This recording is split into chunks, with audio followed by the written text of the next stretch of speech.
فاتحہ۔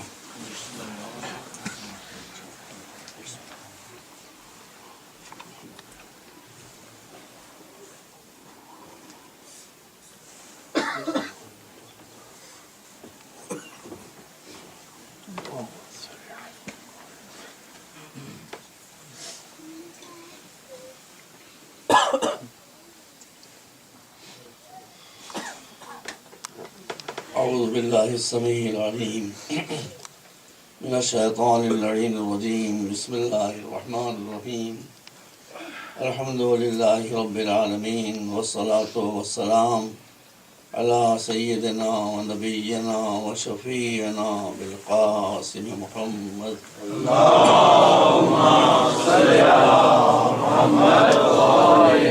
وآلہ الطیبین الطاہرین المعصومین الہداة المہدیین الذین اذهب اللہ عنہم الرجس وطہرہم تطہیرا۔ اللہم صل علی محمد۔ قال اللہ سبحانہ تبارک و تعالی وهو اصدق الصادقین، یمنون علیک ان اسلموا قل لا تمنوا علی اسلامکم بل اللہ یمن علیکم ان ہداکم للایمان ان کنتم مؤمنین۔ صلوات محمد۔ اللہم صل علی محمد وآل محمد۔ برادران عزیز، آج سلسلے کی تیسری مجلس ہے۔ آیت کا ترجمہ اور مفہوم میں آپ کے سامنے پیش کر چکا، لیکن کچھ نئے چہرے میرے سامنے ہیں، اس لیے ایک مرتبہ پھر ترجمہ میں کر رہا ہوں۔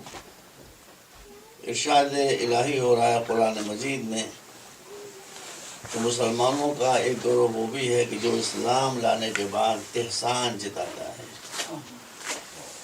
ہمارے رسول سے کہتا ہے کہ ہمارا احسان ہے کہ ہم مسلمان ہو گئے۔ ارشاد ہوتا ہے کہ اسے کہہ دیجئے کہ اگر تم واقعی مومن ہو گئے ہو تو تمہارا احسان ان پر کچھ نہیں ہے، ان کا احسان تمہارے اوپر، کہ ان کی وجہ سے تم مسلمان ہو۔ کل میں نے بتا دیا کہ میری حکمت عملی اور اسی میری سوچ سے میں کیا ہے، کس طرح سے میں بیان کر رہا ہوں، اسی پر انشاءاللہ میں آج بھی عمل کروں گا۔ ایک بات جو میری سمجھ میں نہیں آتی ہے،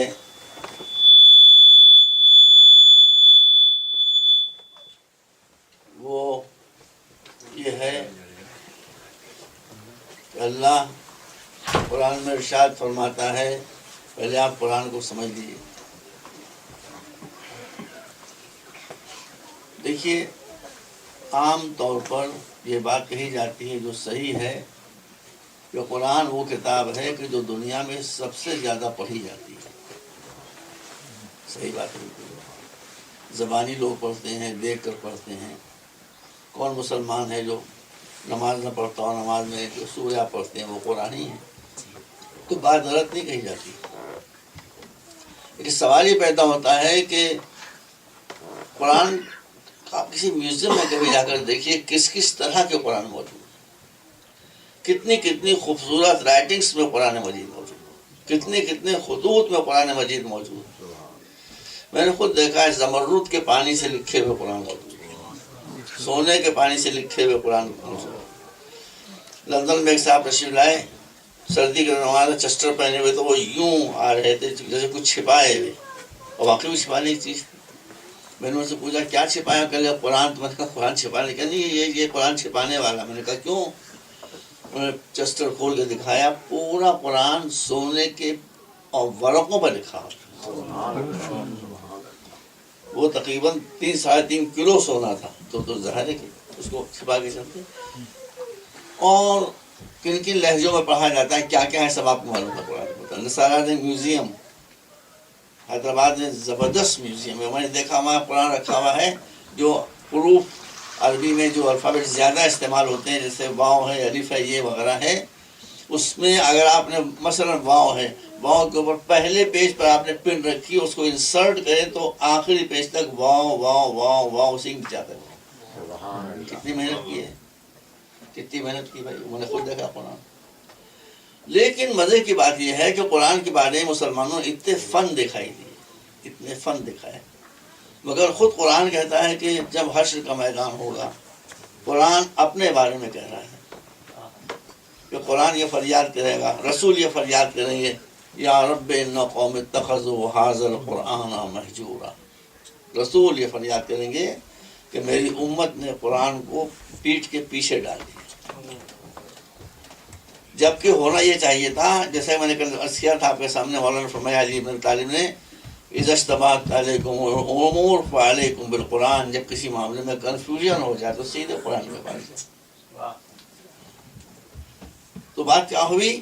بات یہ ہوئی کہ قرآن اس لیے نہیں آیا تھا کہ سونے سے لکھا جائے، قرآن اس لیے نہیں آیا تھا کہ سونے کے ورقوں سے لکھا جائے، قرآن اس لیے نہیں آیا تھا کہ فنکار، میں نے آپ کے سامنے کل عرض کیا تھا، جہاں تک مجھے یاد رہتا ہے کہ اللہ کی جو نعمتیں آپ کو ملی ہیں اس کے بارے میں وہ کہتا ہے میرا شکریہ ادا کرو، اور شکریہ اس کے علاوہ کچھ نہیں ہے کہ جو نعمت آپ کو اس نے دی ہے جس مقصد کے لیے اسی مقصد میں صرف کریں، یوز کریں، مس یوز نہ کریں۔ اگر آپ نے اسے یوز کر لیا تو یہی اس کا شکریہ ہے۔ تو قرآن کا مسئلہ بھی یہی ہے، قرآن اس لیے تھوڑی ہے کہ آپ سونے کے ورق پر لکھیں، قرآن اگر سونے کے ورقوں پر لکھنے کے لیے آیا تو یہ بادشاہوں کی کتاب ہو جائے گی، نیتاؤں کی کتاب ہوگی، لیڈروں کی کتاب ہوگی، غریبوں کی کتاب نہیں ہوگی۔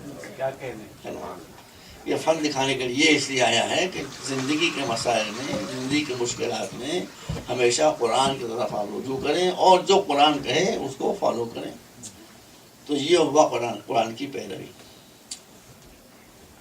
اب آپ یہ دیکھیے کہ مسئلہ یہ ہے کہ قرآن ایک جگہ پر کہتا ہے کہ یضل بہ کثیرا ویہدی بہ کثیرا، اللہ فرماتا ہے اسی قرآن کے ذریعے سے بہت سے لوگ ہدایت پا جاتے ہیں، بہت سے لوگ گمراہ ہو جاتے ہیں۔ تو یہ کیا ہوتا ہے؟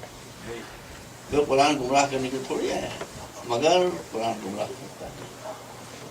توجہ سے آپ سماعت فرمائیں، قرآن کے بارے میں خود اللہ یہ ارشاد فرماتا ہے کہ وَنُنَزِّلُ مِنَ الْقُرْآنِ مَا هُوَ شِفَاءٌ وَرَحْمَةٌ لِّلْمُؤْمِنِينَ وَلَا يَزِيدُ الظَّالِمِينَ إِلَّا خَسَارًا۔ قرآن ہم نے تمہارے لیے نازل کیا ہے، اس میں تمہاری بیماریوں کا علاج ہے۔ کیا میں نے کہا؟ تمہاری بیماریوں کا علاج ہے، مومنین کے لیے رحمت ہے، مگر جن کے مزاج میں ظلم ہو وہ قرآن کے پاس نہ جائیں، اس لیے کہ قرآن کے پاس اگر ظالم جائے گا تو وہ اس کی مصیبت میں اور اضافہ کرے گا۔ اچھا، آپ قرآن کے بارے میں کہ قرآن کہتا ہے ہم شفا ہیں، میری شفا ہے۔ وہ ایک جنگ ہو رہی تھی مولا علی کی، اور اس میں مولا علی کا ایک سپاہی بڑے جوش میں جنگ کر رہا تھا، اس کا ہاتھ کسی نے کاٹ دیا، وہ اپنا ہاتھ دوسرے ہاتھ میں تھا ہوئے مولا کے پاس آیا، مولا کے پاس نہیں آیا، اپنا ہاتھ لیے ہوئے ید اللہ کے پاس آیا۔ مولا اپنا ہاتھ لیے ہوئے ید اللہ کے پاس آیا، کہا علی جہاد کا شوق ہو، کیسے جہاد کروں، میرے دشمن نہیں ہوں، ہاتھ کاٹ دیا۔ مولا اور ملا میں یہ فرق ہے کہ ملا کے پاس کوئی آدمی سہل سے سہل بات لے کر جاتا ہے، اس کو پرابلم بنا دیتا ہے، مولا کے پاس پرابلم لے کے جاتا ہے، وہ اسے سالو کر دیتا ہے۔ اس نے کہا مولا دیا پرابلم کیسے میں لڑوں، ہاتھ میرا کٹ گیا۔ مولا نے کیا کہا؟ No problem. ابھی دیکھیں ہاتھ کٹ گیا، اس سے بڑی پرابلم کیا ہوگی بھائی، ایک ہاتھ کٹ گیا کیا؟ مولا نے کہا نو پرابلم، لا اپنا ہاتھ کہاں۔ اس نے ہاتھ دیا، مولانا نے جہاں سے کٹا تھا وہاں سے جوڑا، اوپر رومال ڈالا، تھوڑی دیر تک لب ہلتے رہے، رومال ہٹا، ہاتھ جڑا، ان کا جا۔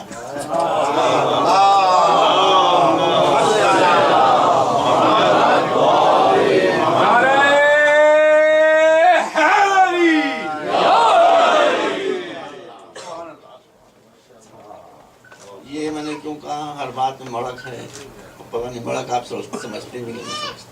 خیر دیکھیے، ہفتے کو یہاں کوئسچن آنسر سیشن ہوگا، میں پہلے سے بتا دے رہا ہوں۔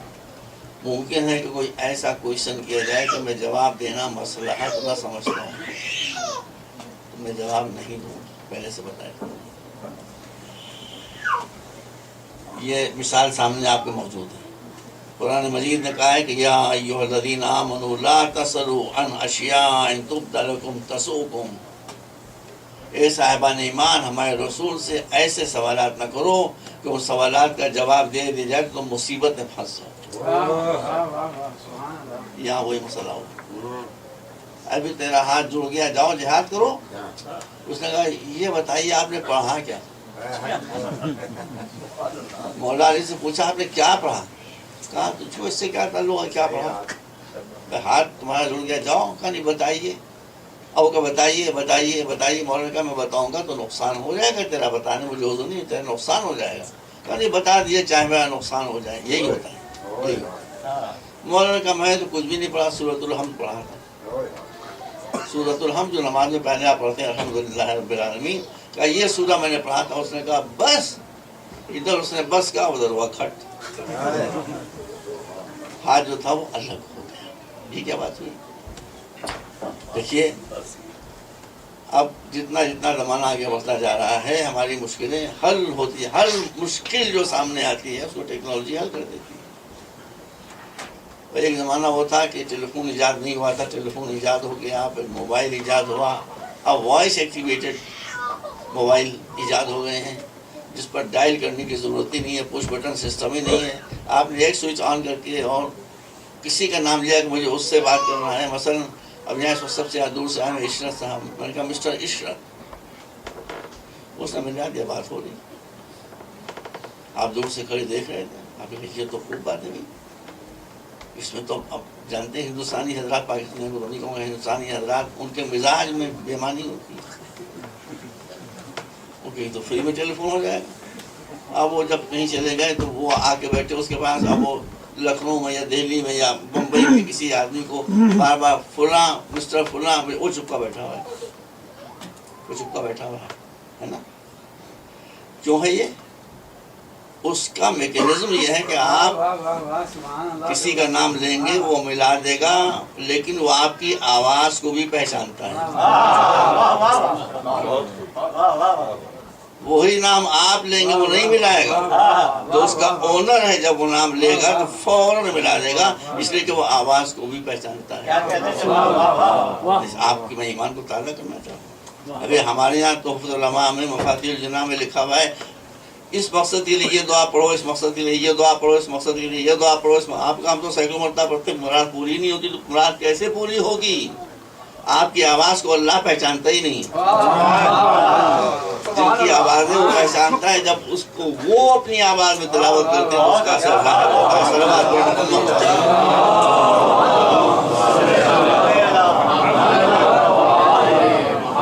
ایک مرتبہ اور صلوات بھیجیں۔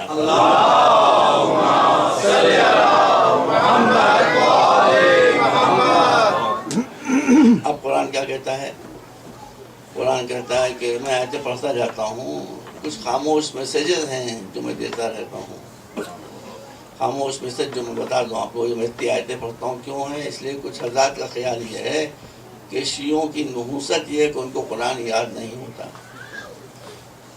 اس لیے میں بیچ بیچ میں آیتیں پڑھتا، جانچ کہیں میں پڑھنا شروع کر دوں قرآن میں، اس لیے کہ یہ بھی آپ سمجھ لیجئے کہ اس وقت الحمدللہ جس کوالٹی کے حافظ ہماری کمیونٹی میں ہیں ویسے حافظ کسی کمیونٹی میں نہیں پائے جاتے۔ خیر وہ موضوع الگ ہے، اس سے ہم کو لینا دینا۔ اب یہاں اللہ فرماتا ہے کہ فَإِذَا قَرَأْتَ الْقُرْآنَ، جس وقت قرآن پڑھنا شروع کرو، فَاسْتَعِذْ بِاللَّهِ مِنَ الشَّيْطَانِ الرَّجِيمِ، تو قرآن شروع کر رہے ہو اللہ سے پناہ مانگو کہ شیطان تمہیں قرآن کے ذریعے گمراہ نہ کر دے۔ اب قرآن پڑھنے کے موقع پر کیا شیطان گمراہ کرے؟ دیکھیے سب سمجھ میں جائے گا آپ۔ ایک مچھر، ڈاکٹر صاحب مجھ سے بہتر جانتے، مچھروں کو پہچانتے تو آپ کون ہے؟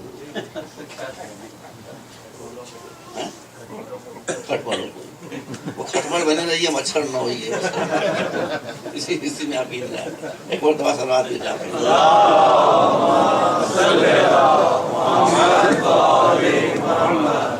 کھٹمل کے کاٹنے سے آدمی بیمار نہیں ہوتا ہے، مچھر کے کاٹنے سے ہو جاتا ہے، اس لیے میں کہا کھٹمل بنے رہی ہے اسی میں صحیح، مچھر نہ بنے۔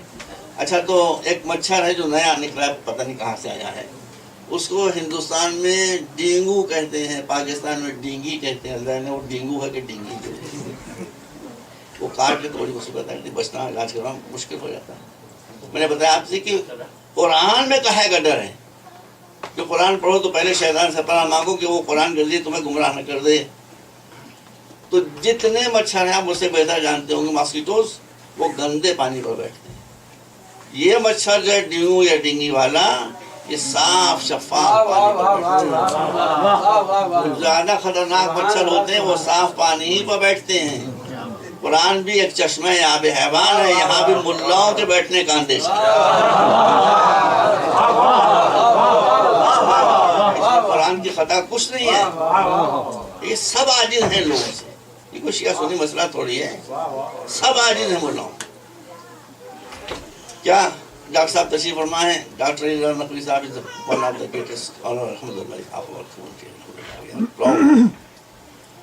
علامہ اقبال وہ فرماتے ہیں مسلمانوں سے، اے کشتے سلطانیو ملائیو پیری، تین چیزوں نے مسلمانوں کو ختم کر دیا، ایک بادشاہت مانرکی، ایک ملائیت اور ایک پیری فقیری، گنڈے تعویذ۔ صحیح کہا، کار ملا فی سبیل اللہ فساد، ملا سے سب عاجز، سب پریشان۔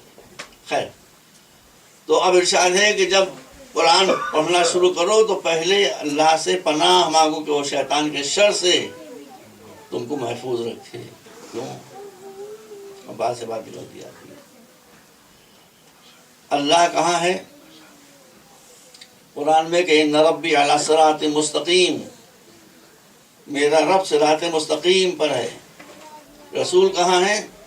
بسم اللہ الرحمن الرحیم، یاسین والقرآن الحکیم انک لمن المرسلین علی صراط مستقیم۔ رسول کہاں ہے؟ صراط مستقیم پر۔ جہاں سے سیدھا راستہ اللہ کی طرف جا رہا ہے وہاں اللہ بھی ہے، وہاں رسول بھی، سمجھنا نہیں بات۔ حضرت شیطان کہاں تشریف فرمائے؟ جب حضرت آدم والا مسئلہ آسمان پر درپیش ہوا بھائی، اور شیطان کو اس کے تکبر اور غرور اور انا اور ایگو کی وجہ سے نکالا گیا ہے۔ دیکھیے، یاد رکھیے کہ میں کہاں سے بات چھوڑی ہے میں بھول جاتا ہوں۔ آپ مولا علی سے محبت بہت کرتے ہیں بھائی، خدا کو سلامت رکھے، لیکن پہچانیے بھی ہو۔ It is the most genius time for each and every time, not of his time. آپ مجھے بتا دیں کسی نے کسی سے یہ سوال کیا ہو، یہ جواب دیا۔ بڑے بڑے علماء، فقہاء، ادباء، اولیاء، قطب، ابطال، ایک شخص یہ پوچھتا ہے کہ یا علی، آپ کہتے ہیں کہ جو پوچھو میں جواب دینے کے لیے تیار ہوں، پوچھتا ہے یا علی یہ بتائیے کہ دنیا سے جنت کا فاصلہ کتنا، بتائے کوئی؟ یہاں بیٹھے ہیں، یہاں سے جنت کا فاصلہ، کوئی وہاں جا کے پلٹ کے آئے گا تبھی تو بتائے گا، جو جائے گا پلٹ کے آئے گا ہی نہیں۔ کیسے معلوم؟ مگر خدا کی قسم، جانے ہماری اور آپ کی نثار ہو جائے مولا کو۔ جب ایک شخص نے مولا سے پوچھا یا علی یہ بتائیے کہ جنت کا فاصلہ زمین سے کتنا ہے، معلوم کیا جواب دیا؟ Only 2 steps. Only 2 steps. 2 قدم، پہلا قدم دوسرا قدم، پہلا قدم زمین پر، دوسرا قدم جنت ہے۔ اتنی دور ہے جنت جو مرنے کے پہلے دکھائی بھی نہیں دے گی، اس کے لیے مولا فرماتے ہیں 2 steps، اس نے 2 قدم۔ یاد رکھیے آپ کو مولا کی بات ہے، خالی محبت کرنا کام نہیں، کافی نہیں، اطاعت بھی کیجیے۔ مولا کیا فرما رہے ہیں؟ جنت کا فاصلہ 2 قدموں کا ہے، پہلا قدم رکھو اپنی ایگو پر، دوسرا قدم جنت میں۔ اور محمد و آل محمد صلی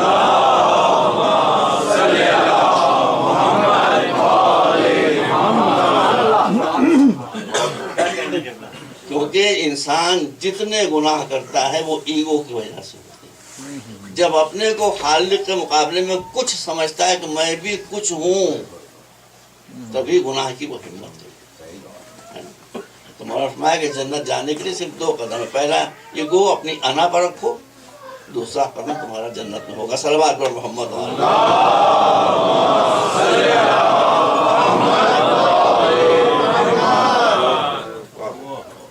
تو جب جنت تک جانے کے لیے 2 قدم تو جنت سے نکلنے کے لیے بھی 2 قدم.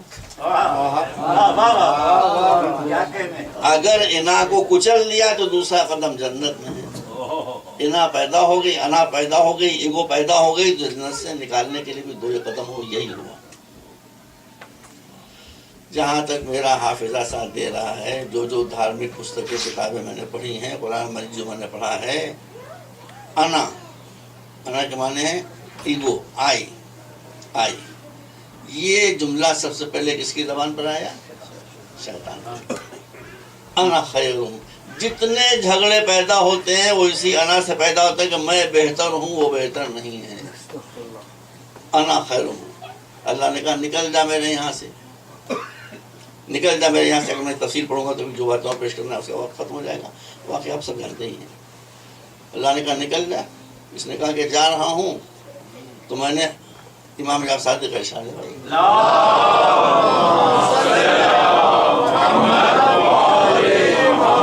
ایک شخص نے چھٹے امام سے پوچھا کہ شیطان جب نکالا گیا تو کتنے عرصے تک یہ عبادت کر چکا تھا، وہ عبادت جس نے اس کو زمین سے اٹھا کے عرش پر پہنچا.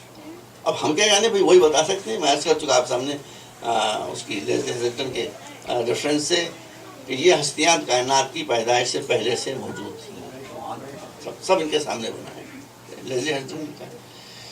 تو اب اس نے پوچھا کہ شیطان کو کتنا عرصہ ہو گیا تھا عبادت کرتے ہوئے؟ امام نے فرمایا کہ 8 لاکھ برس سے عبادت کر رہا ہے. 8,800,000 ایئرس. چھوٹی مدت ہے. 800,000 ایئرس کی عبادت ایک انا سے ختم ہو گئی. فنش. کہا ٹھیک ہے، عبادت کی کیا چاہتا ہے؟ کہا مجھے مہلت دے دے قیامت تک کی. قیامت تک کی مہلت تو نہیں دوں گا، ہاں ایک سرٹن پیریڈ تک کی میں تجھے مہلت. یہ سب قرآن میں باتیں نہیں پڑھ رہا ہوں. اب اس کو جب مہلت مل گئی تو اب اس نے کہا، میں نے کیا کہا تھا آپ سے کہ اللہ کہاں ہے صراط مستقیم پر، حضور کہاں ہے صراط مستقیم پر. اب اس نے کہا کہ لاقعدن لهم صراطک المستقیم. میں بھی وہاں جا کر بیٹھوں گا جہاں آپ اللہ میں تشریف فرما ہوں گے، جہاں تیرا رسول ہوگا وہیں جا کر میں بھی بیٹھوں گا. اس لیے پلیز ہوشیار ہو جائیے. خدا نخواستہ شراب خانے بالکل نہ جائیں، پب بالکل نہ جائیں، جہاں گندی باتیں ہوتی ہیں وہاں بالکل نہ جائیں. لیکن جب مجلس میں آئے تو اعوذ باللہ پڑھتے ہیں، اس لیے کہ وہ بھی یہیں تشریف فرما ہے. اس لیے کہ جب قرآن پڑھیں تب اعوذ باللہ. مجلس جب شروع ہوتی ہے آپ سمجھتے ہیں اتفاق ہے، جب مجلس شروع ہوتی ہے کہاں سے ہوتی ہے؟ اعوذ باللہ من الشیطان. شیطان بھی یہیں تشریف فرمائے کہ بھائی آپ یہاں کو تشریف لائے ہیں تو کہے گا میں اس لیے یہاں آیا ہوں کہ میں بیوقوف نہیں ہوں، میں چالاک ہوں. سنیما جو لوگ جا رہے ہیں وہ تو خود ہی جا رہے ہیں جہنم، ہم کیوں ان کو لینے کے لیے جائیں؟ پب جو لوگ جا رہے ہیں وہ تو خود ہی جا رہے ہیں اسی طرف، ہم تو وہاں آئیں گے جہاں نئی نئی مچھلیاں ہم کو اچھی طرح سے مل سکیں.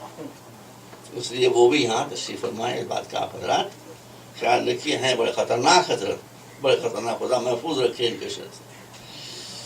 اس لیے کہ میں تو واقعی جب میں نے پہلی مرتبہ پڑھا تو میں تو دہل گیا تھا. اس نے کہا کہ لاقعدن لهم صراطک المستقیم، پالنے والے میں صراط مستقیم پر جا کر جم کر بیٹھ جاؤں گا.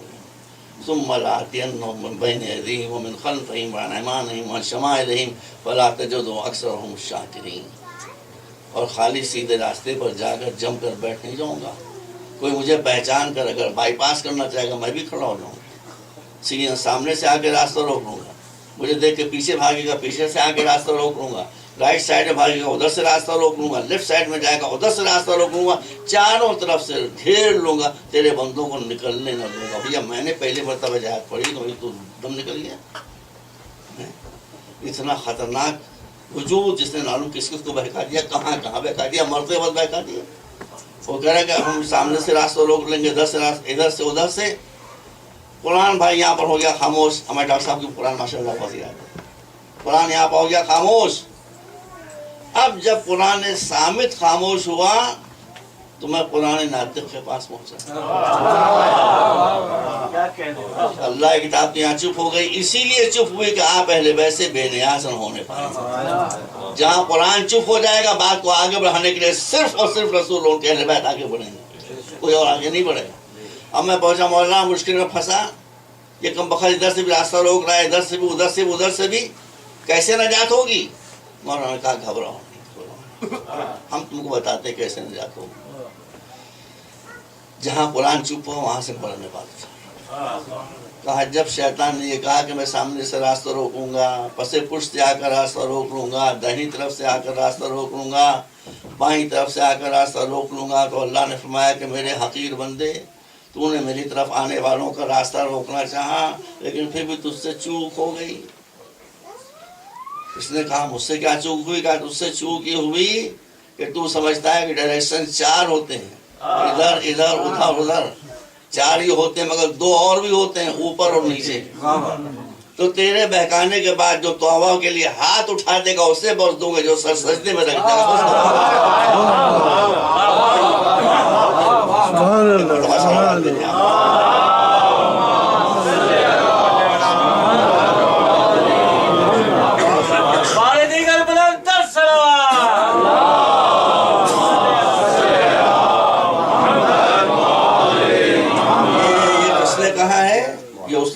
یہ اس نے کہا ہے نبی اللہ علیہ فرماتے ہیں اپنی زبان کو انگلی میں کیا رکھا، یہ زبان وہ ہے کہ جس پر زندگی میں کبھی جھوٹ نہیں، میری زبان پر کبھی جھوٹ نہیں آیا۔ جب علی کی زبان پر کبھی جھوٹ نہیں آیا تو علی ماننے والوں کا شعار بھی یہ ہونا چاہیے کہ ان کی زبان جھوٹ سے محفوظ ہے۔ ایک مرتبہ صلوات دے دیں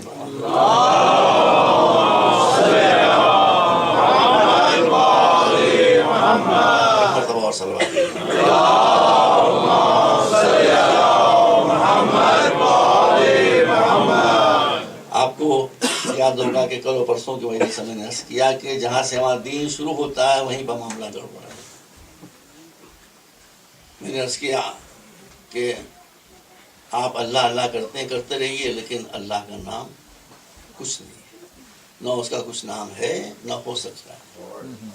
میں نے اور بھی باتیں پیش کی، مولا علی کا قول بھی پیش کیا، ایک دعا فرماتے ہیں کہ یا من لا اسم لہ ولا جسم، وہ ذات کے جس کا نام ہے نہ نشان ہے، نہ کوئی پتہ ہے، نہ کوئی جسم ہے، نہ کوئی۔ پھر میں نے کل کی مجلس میں آپ کے سامنے عرض کیا تھا کہ اگر یہ بات بھی ہے ایک طرف ہے کہ اللہ کا کوئی نام نہیں ہے، دوسری بات میں کیا بتائیے خود ہو گیا جو سوچ میں آ جائے جی اللہ کا شکر، ایک نے تو سوچا کم سے کم۔ میں نے کیا تھا کہ اللہ کا امام نے فرمایا، چھٹے امام نے، کہ اللہ کا نام لیتے ہی اللہ کے بارے میں جو کنسپشن آئے یہ خدا نہیں ہے، وسیلے کی۔ آج تیسری بات آپ کو بتا رہا ہوں، مسلمانوں نے اللہ اکبر کی جتنی مٹی پلید کی، اتنا مقدس یہ نعرہ سلوگن اللہ اکبر کہاں کہاں استعمال ہوا ہے، کہاں کہاں استعمال ہوا ہے۔ جب امام حسین کی گردن پر خنجر شمر چل رہا تھا تو اس وقت کی زبان پر اس کمینے و ذلیل کی اللہ اکبر۔ آج بھی طالبان اور قاعدہ کے لوگ، بھائی مجھے چشمدید لوگوں نے بتایا جب گولیاں چلاتے ہیں تو اللہ اکبر اللہ اکبر اللہ اکبر اللہ اکبر کہتے جاتے ہیں، وسط بھی نہیں کا اللہ اکبر۔ بتائیے سب بتائیں، آپ کے ذہن میں رہنا چاہیے، آپ کے بچوں کے ذہن میں رہنا چاہیے اللہ اکبر کے معنی کیا ہے۔ میں نے جہاں میں نے پوچھا یہی سب، اللہ سب سے بڑا ہے، اکبر اس میں تفضیل کا سکھا ہے، سب سے بڑا، اللہ سب سے بڑا ہے۔ یہ سوال قلب صادق نے بعد میں کیا ہے، جعفر صادق نے پہلے کیا۔ ایک شخص وہاں پاس آیا تو آپ نے کہا اللہ اکبر کہتے ہو، یہ معلوم بھی ہے کہ اللہ اکبر کے معنی کیا ہے؟ معنی تو سمپل ہے، اللہ سب سے بڑا ہے، یہ معنی اس کے اللہ سب سے بڑا ہے۔ تو جب اللہ سب سے بڑا ہے تو یہ بتاؤ جب سب نہیں تھا تو کہاں سے بڑا تھا؟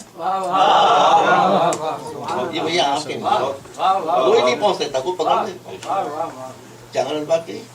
جب سب تھا ہی نہیں تو اللہ کہاں سے بڑا تھا؟ یہ امام کے فرمان مقصد یہ کہ اللہ کی جو گریٹنس ہے ایبسولوٹ، یہ کہہ کہ جو سب سے بڑا ہے تم نے اس کو ریلیٹو بنا دی۔ تو اس نے کہا پھر کیا معنی؟ کہا کہ اس کے معنی ہے اللہ اکبر من ان یوصف، دنیا کی کسی زبان میں بھی اللہ کا وصف اس کے ایٹریبیوٹس، اس کی کوالٹی نہیں بتائی جا سکتی۔ زبان بنی ہے مادی چیزوں کو ڈسکرائب کرنے کے لیے۔ مائک اس کا نام ہے، اسٹینڈ اس کا نام ہے، ٹیبل اس کا نام ہے، گلاس اس کا نام ہے، سمجھ رہے ہیں؟ اللہ ماورائے مادہ ہے، مادیات سے، مٹیریل ورلڈ سے وہ اوپر ہے۔ اس لیے جو زبان بنی ہے یہاں کی چیزوں کو سمجھانے کے لیے، اس کو آپ اللہ سے متعلق چیزوں کے لیے کیسے استعمال کر سکتے ہیں؟ تو آپ فرمایا کہ یہ معنی نہیں ہے اللہ اکبر، اکبر کے معنی ہے اللہ سب سے بڑا ہے۔ معنی یہ ہے کہ تم اللہ کی کسی بھی شکل میں تعریف نہیں کر سکتے ہو۔ اکبر و من یوسف، ہر اس تعریف سے بلند، اوپر اور بالا ہے کہ جو تم اللہ کے بارے میں کہو۔ صلوات پر محمد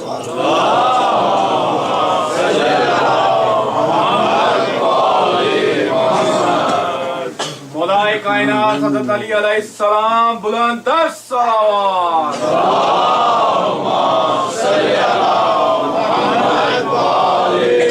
تو میں نے ایک مجلس میں عرض کیا تھا، اشارہ کر دوں، اللہ خود پڑھا کہ ہمارا احسان ہے تمہارے اوپر کہ تم کو ایمان کی توفیق ہم نے عطا کی۔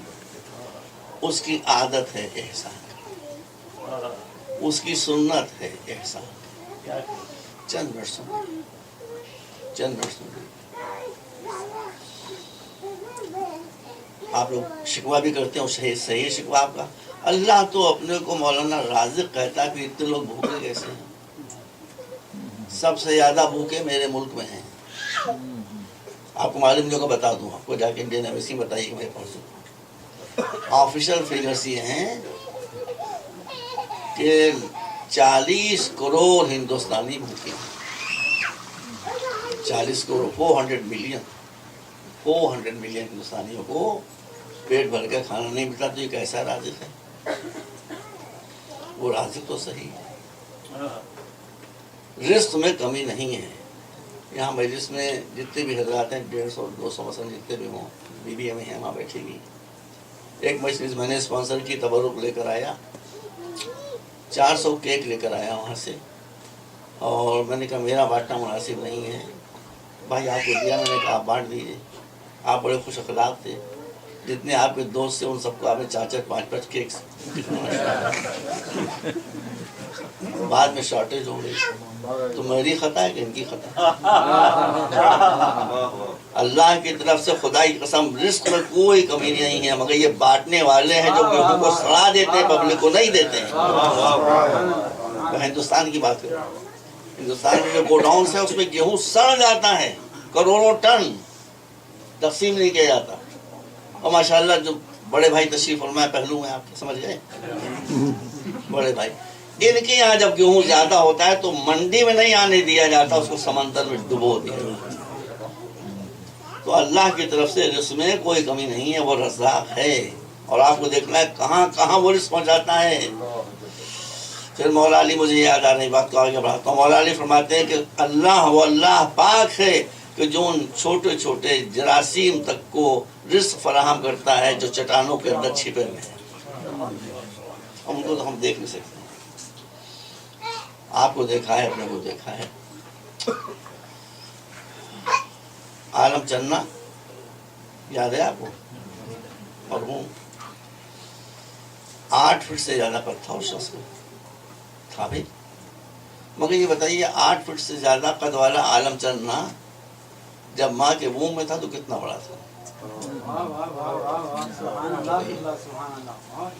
بچوں کو بتائیے گا یہ، اس وقت وہ اتنا چھوٹا تھا کہ ماں باپ اگر اسے دیکھنا بھی چاہتے تو دکھائی نہیں دے سکتا، ماں باپ کو نہیں دکھائی دے سکتا تھا، مگر وہ رازق دیکھ رہا تھا، دیکھ ہی نہیں رہا تھا، وہاں رزق پہنچا رہا تھا ماں کے رحم میں۔ اگر رزق نہ پہنچا رہا ہوتا تو گروتھ کیسے ہوتی؟ گروتھ اسی وقت ہوتی ہے جب اس کو اسی غذا ملے۔ ماں کے پیٹ میں آیا، ایک جھلی میں لپٹا، میرا خود اسپتال ہے الحمدللہ، بہت اس میں دیکھا، وہیں سے دیکھ کے پڑھ رہا ہوں، ایک جھلی کے اندر لپٹا ہوا۔ رزق کیسے پہنچتا ہے؟ اگر انسان صحت مند ہے تو منہ سے، اگر بیمار ہے اور بے ہوش پڑا ہے، کوما میں ہے، تو ٹیوب ناک میں ڈالا جاتا ہے، اسے اسٹومک میں کچھ لیکوڈ پہنچایا جاتا ہے، ہوتا ہے کہ نہیں ہوتا ہے؟ جب آدمی ماں کے پیٹ کے اندر سیلڈ ہے، منہ بھی بند ہے، ناک بند ہے، تو رزق کہاں سے جائے گا؟ رزق کہاں سے جائے گا بتاؤں آپ کو؟ اللہ فرماتا ہے یرزقہ من حیث لا یحتسب، اگر تمہارا عام جو راستہ ہے روزی کا وہ بند ہوگا تو ہم ایسی جگہ سے روزی پہنچائیں گے جس کے بارے میں تم سوچ بھی نہ سکو۔ ماں کے پیٹ میں بھی رزق بچے کو مل رہا ہے، یہاں سے مل رہا ہے۔ جب مہمان آ چکا ہوتا ہے تب ٹیبل سجائی جاتی ہے، مگر اللہ کا سسٹم یہ ہے کہ جب مہمان ماں کی گود میں آنے والا ہوتا ہے تو پہلے سے ماں کی چھاتی میں دودھ فراہم کر دیا جاتا ہے۔ یہ بچہ جب ماں کے پیٹ سے باہر آتا ہے تو اسے کچھ نہیں آتا، اسے کچھ نہیں معلوم، کچھ بھی اس کو نہیں معلوم، زیرو ہے بالکل، لیکن دودھ پینا اسے معلوم۔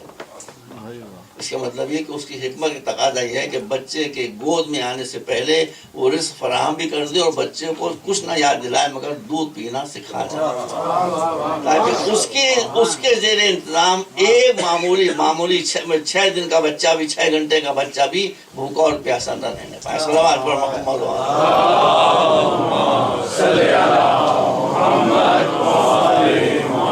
ایک مرتبہ اور صلوات پڑھیں۔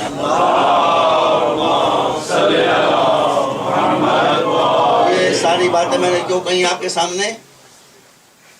یہ ساری باتیں میں نے آپ کے لیے اس لیے کہیں کہ جانوروں میں صرف جان ہوتی ہے، سول، اسپرٹ اور روح نہیں ہوتی ہے، اسی لیے آپ ان کو جانور کہتے ہیں، روح ور نہیں کہتے، اسی لیے آپ ان کو جانور کہتے ہیں، روح ور نہیں کہتے۔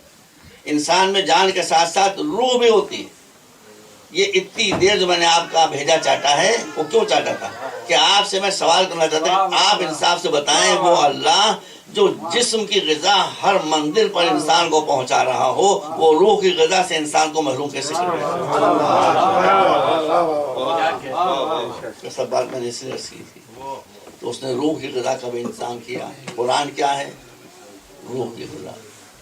انبیاء کیا ہیں؟ روح کی غذا۔ ائمہ طاہرین کیا ہیں؟ روح کی غذا۔ صلوات پر محمد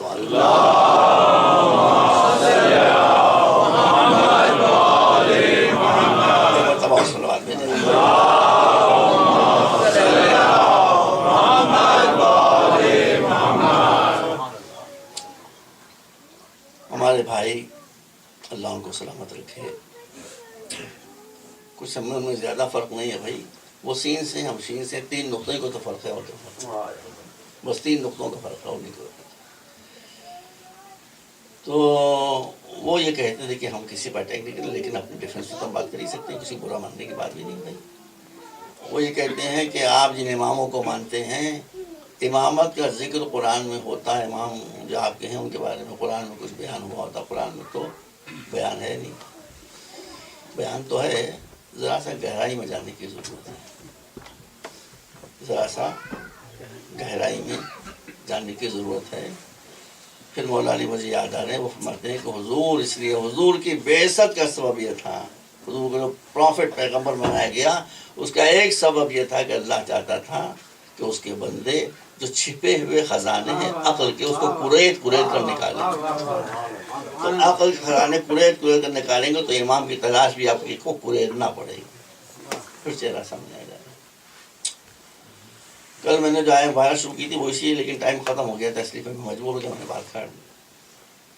قرآن مجید میں ارشاد ہے کہ یا ایھا الذین آمنوا اتقوا اللہ وکونوا مع الصادقین، اے صاحبان ایمان، تم کو اس وقت تک نجات نہیں مل سکتی ہے جب تک 2 چیزیں تم میں پیدا نہ ہوں۔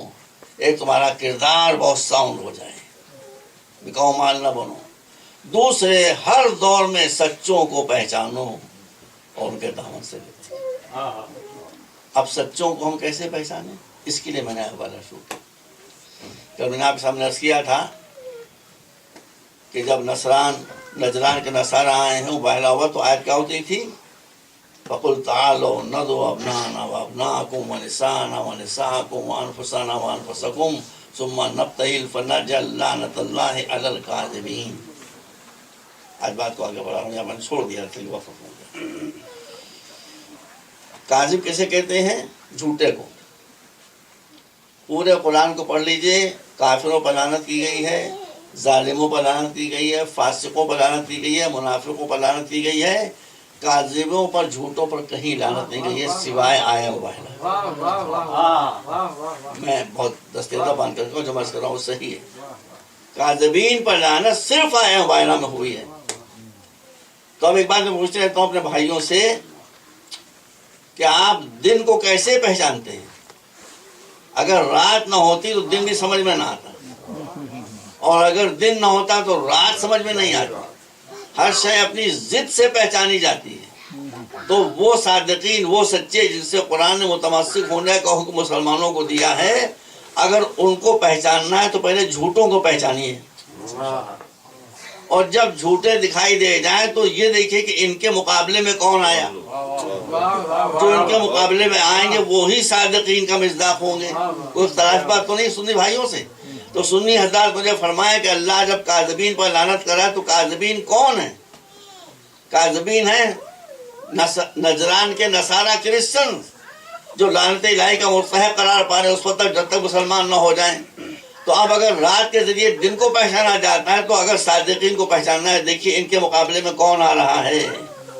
اسی لیے حضور بڑے بڑے صحابہ میں سے کسی کو لے کر نہ گئے، اس لیے کہ ان کی زندگی میں کہیں نہ کہیں کفر کی آمیزش تھے۔ جو پیدائشی مسلمان تھے ان کو لے کر گئے۔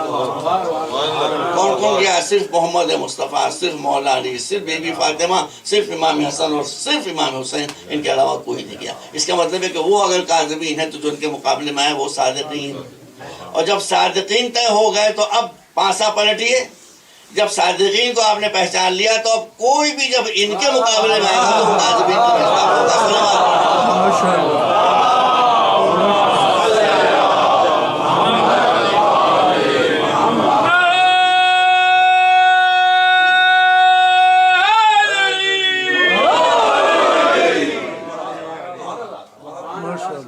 اللہ کا جو معیار ہے صادقین کا، اس کی ایک علامت یہ بھی ہے جو میں عرض کروں آپ کے سامنے، اور بالکل سچی بات ہے، سیدھی سے آپ اس کو سمجھ لیں گے۔ دیکھیے جہاں جھوٹ کا امکان ہوتا ہے یا غلطی کا امکان ہوتا ہے، وہاں ایک کی بات دوسرے کی بات سے ٹکراتی ہے۔ ہم حضرت امام ابو حنیفہ کا بھی کبھی عزت کی نظر سے دیکھتے ہیں، حضرت امام مالک کو بھی عزت کی نظر سے دیکھتے ہیں، بہت بڑے جورسٹ تھے، سمجھ لیں۔ ہم امام شافعی کو بھی، شافعی ہم کیا کرو بہت ختم ہو گیا، امام شافعی کیا دشمن ہے اہل بیت ہیں؟ ایسا سوچے کبھی نہیں، بہت زیادہ اہل بیت سے وقت کرتے، وقت نہیں رہ گیا۔ امام احمد ابن حنبل اہل بیت کے فدائی تھے، اور ان چاروں کا مرتبہ یہ تھا کہ متفقہ طور پر یہ چار جو تھے وہ چار امام قرار پائے۔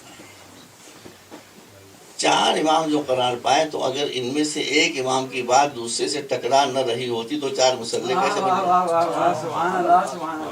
آپ دیکھ لیجیے، امام حنیفہ کے پیروں ہیں ان کے مسئلے کچھ اور ہیں، مالک کے جو پیروں ہیں ان کے مسئلے کچھ اور ہیں، شافعی کے جو پیروں ہیں ان کے مسئلے کچھ اور ہیں، اور امام احمد بن حنبل کے جو ماننے والے ان کے مسئلے کچھ۔ تو چار بنے، معزز ہیں، محترم ہیں، رسپیکٹڈ ہیں، سب کچھ ہیں، لیکن چونکہ خطا کا امکان ہے، غلطی کا امکان ہے، اس لیے چاروں کی بات آپس میں ٹکراتی رہی۔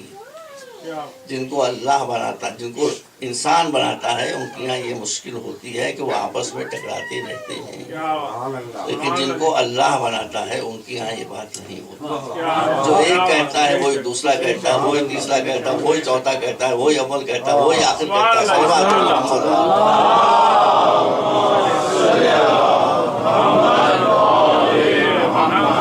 چار ہیں ان کا احترام کرتے ہیں، وہ چار ہیں لیکن ان کے چار مسلح بن گئے، چار لائنیں الگ الگ کھل گئیں۔ یہ 12 ہیں، میں شاید کبھی پڑھا ہوں آپ کے یہاں پہ سامنے، مجھے خیال کہاں تک یاد رکھ سکتا ہے، ہم کو لائسنس ملا ہوا ہے۔ امام نے فرمایا ہے کہ اگر تم تک ہم میں سے کسی کی بات پہنچے اور تم اسے پبلک تک پہنچانا چاہو اور پبلک تک پہنچاتے وقت بھول جاؤ کہ ہم 12 میں سے کس نے کہی ہے، نو پرابلم، کوئی مشکل نہیں، کوئی پرابلم نہیں، جس کا نام آئے اس کا نام لے۔ حضرت علی نے بات کہی آپ کو کہ امام جعفر صادق نے، امام جعفر صادق نے کہا محمد باقر، یہ کیسے؟ کماتے ہیں اس لیے کہ یہاں ذاتیں بدلتی ہیں مگر باتیں نہیں.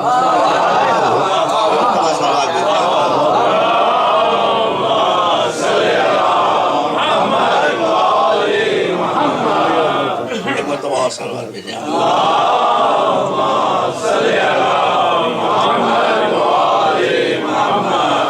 میں ہمیشہ کہتا ہوں کہ شیعوں اور سنیوں کے بیچ میں بھی 1-to-1 کانٹیکٹ ہونا چاہیے. کیوں میں کہتا ہوں یہ؟ اس لیے میں کہتا ہوں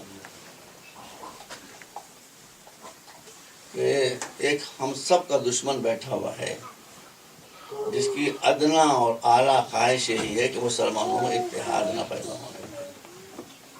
اس لیے وہ ایک مسلمان کو دوسرے مسلمان سے لڑاتا رہتا ہے. یہ سب قرآن ہے، یہ سب قرآن ہے. اب آپ مجھے بتائیے کہ مسلمانوں کا ایک بہت بڑا جلسہ ہو رہا ہو اور اس میں حضرت شیطان تشریف لانا چاہیں، کس کس شکل میں آ سکتے ہیں بتاؤں آپ کو؟ میں اپنے اوپر جو گزری وہ بتا رہا ہوں، جو میرے اوپر گزری ہے وہ بتا رہا ہوں.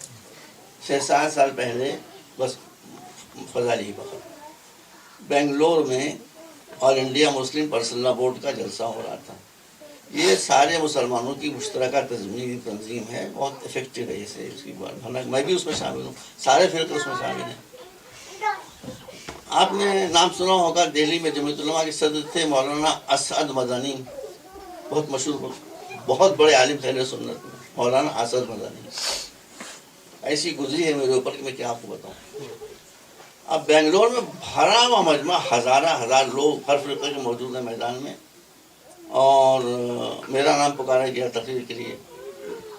جیسے ہی میں تقریر کے لیے کھڑا ہوا، اتفاق کی بات کہ میں نے اعوذ باللہ نہیں کہا، بھول گیا بھائی، بسم اللہ سے میں نے شروع کر دیا.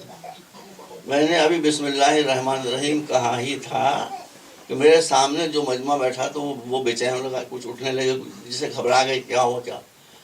تو میں نے کہا کہ بھائی آپ کی غلطی نہیں، غلطی میری. آج پہلی مرتبہ ہوا ہے کہ میں اعوذ باللہ کہنا بھول گیا، شاید شیطان آ گیا. بس سمجھے کو گائے بھائی گھسا، یہ کیا ہے کیا ہوا.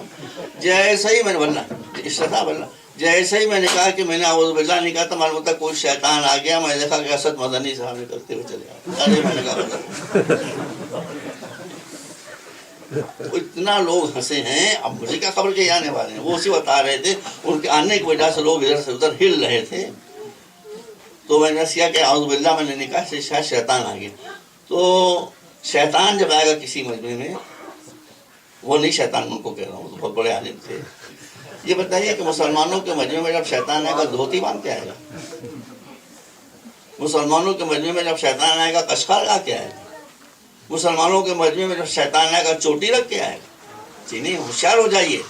مسلمانوں کو بہکانے کے لیے اور لڑانے کے لیے جب شیطان آئے گا پگڑی باندھ کے آئے گا، اونچا پیجامہ پہن کے آئے گا، نیچا کرتا پہن کے آئے گا، بڑی داڑھی رکھ کر آئے گا، ہاتھ میں تسبیح لے کر آئے گا، بغل میں قرآن لے کر آئے گا. آپ سمجھیں کہ بڑا مقدس کوئی عالم آ رہا ہے. کسی کے لباس سے، کسی کی ظاہری صورت سے دھوکہ مت کھایا کیجئے. قرآن نے بتایا ہے شیطان کی پہچان. قرآن کہتا ہے شیطان کو پہچان لو، بہت آسان پہچان. ان الشیطان ینزغ بینہم، یہ شیطان کا مشن ہوگا کہ ہمیشہ ایک کو دوسرے سے لڑاتا رہے گا. تو جو مسلمانوں کو ایک دوسرے سے لڑاتا رہے اس سے پڑھیے اعوذ باللہ من الشیطان الرجیم. صلوات بر محمد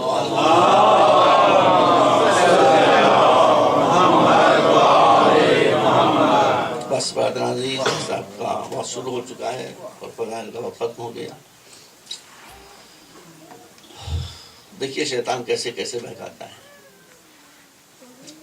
حسین کے 72 سپاہیوں میں ایک 18 برس کا نوجوان بھی تھا جس کے لیے سب جانتے تھے کہ یہ ہو بہو رسول کی تصویر ہے، ہو بہو رسول کی تصویر ہے. کشمیر میں سری نگر میں ایک درگاہ ہے، وہاں پر ایک بہت مقدس درگاہ مانی جاتی ہے، اور وہاں پر ایک شیشے کے برتن میں ایک بال ہیئر محفوظ ہے. کہا جاتا ہے کہ یہ رسول کی ریش مبارک کا بال ہوگا.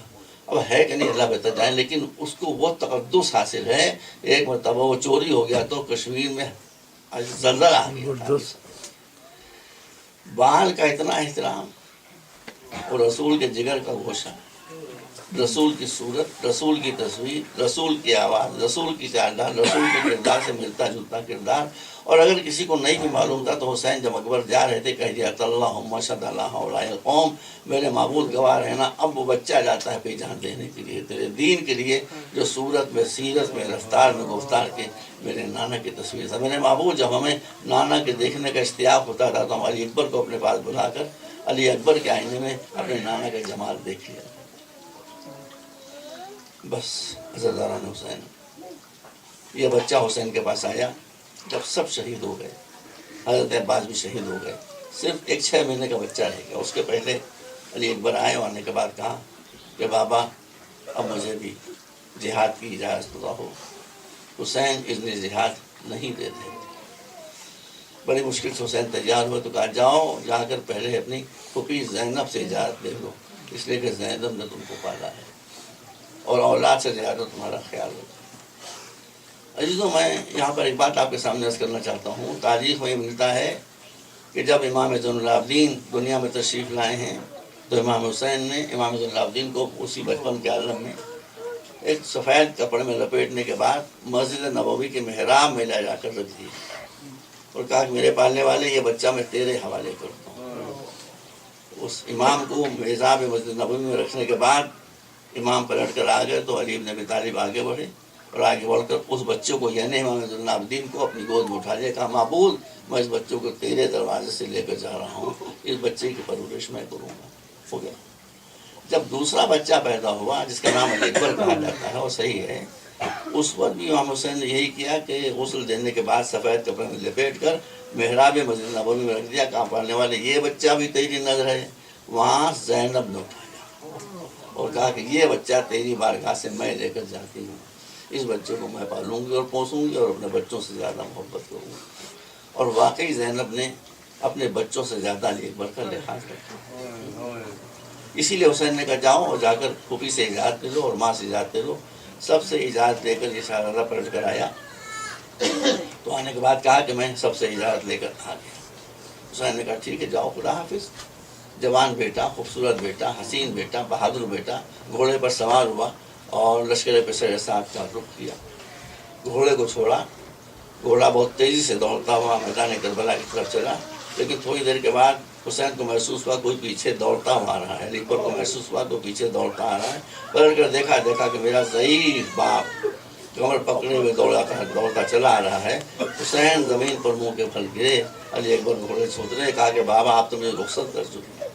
کہا بیٹا رخصت کر چکا تھا لیکن تیرا بھی کہنا صحیح ہے اور میرا رد عمل بھی صحیح ہے، اس لیے کہ تو صاحب اولاد نہیں، تیری شادی نہیں ہوئی. تجھے نہیں معلوم ہے کہ بوڑھے باپ کے سامنے سے اگر جوان بیٹا مرنے کی رخصت ہوتا ہے تو بوڑھے کے باپ کے دل پر کیا گزرتا ہے. بس حسین علی اکبر دوبارہ گھوڑے پر سوار ہوئے. حسین پلٹ کر اپنی جگہ پر آ گئے اور آنے کے بعد حملہ کیا. پہلے ہی حملے میں 120 آدمیوں کو علی اکبر نے قتل کیا اور اب علی اکبر بھی زخمی ہو گئے. زرہ کی اڑیوں سے خون ابل رہا. پلٹ کر بابا کے پاس آئے. بس ہم آپ کو بتانا چاہتا ہوں واقعہ جو تاریخ میں نے خود پڑھا ہے. علی اکبر کو زینب نے پالا تھا اور باپ بیٹے کے درمیان ایک ٹسل چلا کر رکھتی تھی جو 18 برس چلتی رہی. اور وہ ٹسل کیا تھی کہ علی اکبر کو جب بھی کچھ چاہیے ہوتا تھا کبھی اپنے بابا سے نہیں کہا. ہمیشہ پالنے والی زینب سے کہا کہ ماں مجھے یہ چاہیے، ماں مجھے یہ چاہیے. حسین برابر کہتے بھی تھے بیٹا میں بھی باپ ہوں، میں چاہتا ہوں مجھ سے کبھی کچھ مانگ لو تاکہ میرا دل بڑھے. بیٹا کہتے تھے بابا کیوں میں آپ سے مانگوں، جب پھوپھی سے ہر چیز مجھے مل جاتی تو آپ کو مجھے ضرورت نہیں پڑتی. 18 برس سے ٹسل چلتی رہی. اور اب پہلے حملے کے بعد جب پلٹ کر شہزادہ امام کے پاس آیا ہے تو آنے کے بعد کہا بابا آپ 18 برس سے کہہ رہے تھے مجھ سے کچھ مانگو، میں نے کبھی آپ سے کچھ مانگا نہیں. اب اس وقت میں آپ سے کچھ مانگنے کے لیے آیا ہوں، دے دیجیے مجھے. حسین نے کہا بیٹا کیا مانگنے کے لیے آیا ہوں. کہا بابا تھوڑا سا پانی اگر مجھے ملے تو میں دکھاؤں ان کو کہ بنی ہاشم کا شیر کیوں کرتے کرتے. ہائے مظلوم کی مجبوری. امام نے فرمایا بیٹا پانی کہاں ممکن ہے، آپ نے زبان میں دہن میں دو. علی اکبر نے زبان دہن میں دی، گھبرا کر نکال لی. کہا بابا آپ کی زبان میں تم میری زبان سے زیادہ کانٹے پڑے. بس اس کے بعد بیٹا دوبارہ اس وقت کربلا کے میدان میں آیا اور آنے کے بعد پھر حملہ کیا اور حملے میں 80 آدمیوں کو پھر قتل کر دیا. لیکن اب سنان کا نزاع امام علی اکبر کے سینے پر پڑا اور علی اکبر گھوڑے سے جھکے مگر امام کو سلام کرتے ہوئے یا بتاؤ علیکم انی السلام، اے بابا اپنے بیٹے کا سلام آخر قبول کیجیے۔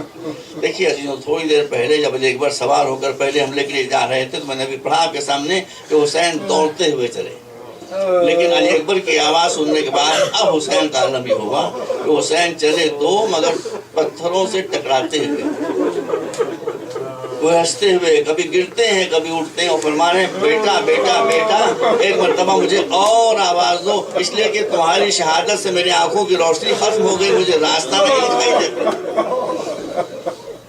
عزاداروں، حسین علی اکبر تک پہنچنا مشکل تھا۔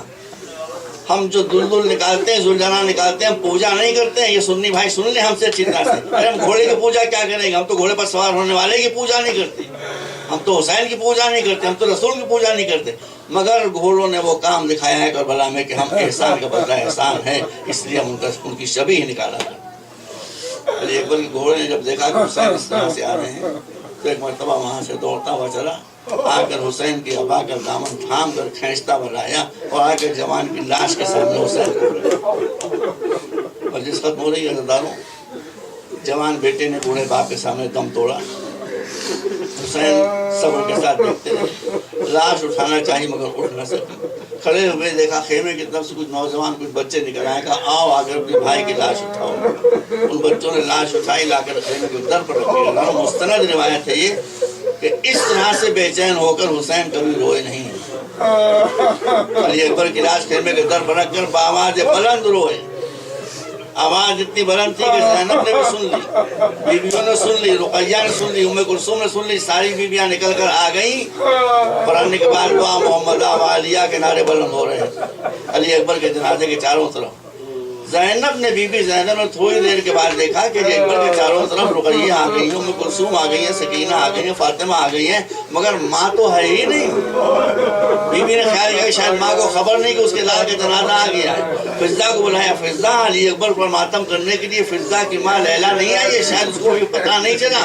اے فضہ جا کر اس کی ماں سے بتا دے کہ آ کر اپنے بچے کا آخری دیدار کر لے۔ عزاداروں، مجلس ختم ہو گئی۔ فضہ کا بیان یہ ہے کہ جب میں لیلا کے خیمے میں داخل ہوئی تو میں نے یہ دیکھا کہ لیلا خیمے کی دیواروں سے ٹکراتی پھر رہی ہے، کبھی اس دیوار سے ٹکراتی ہے کبھی اس دیوار سے۔ میں نے کہا بی بی آپ کیا کر رہی؟ کہا فضہ اچھا ہوا تو آ گئی ہے۔ فضہ مجھے معلوم ہے کہ میرے بچے کا جنازہ آیا ہے، لیکن فضہ میری آنکھوں سے خیمے کا دروازہ نہیں دکھائی دے رہا ہے، اگر ہو سکے تو میرا ہاتھ پکڑ کر انہیں میرے بچے کی لاش تک پہنچا